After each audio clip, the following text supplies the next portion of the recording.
we are concerned here with an act of humanity, with the maintaining of cultural values, and not least with a measure of considerable political importance.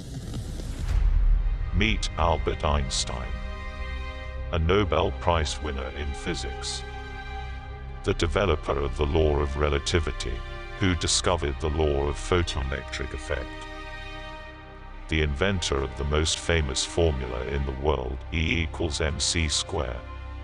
But here is what you don't know. Albert Einstein got average grades in school. He passed his exams because he had a private guru. Help your kids today. Join us to see a 40% increase in your kids' confidence and academic performance. Book a free demo today. Engage TEL Gurus. Meet your divine masters.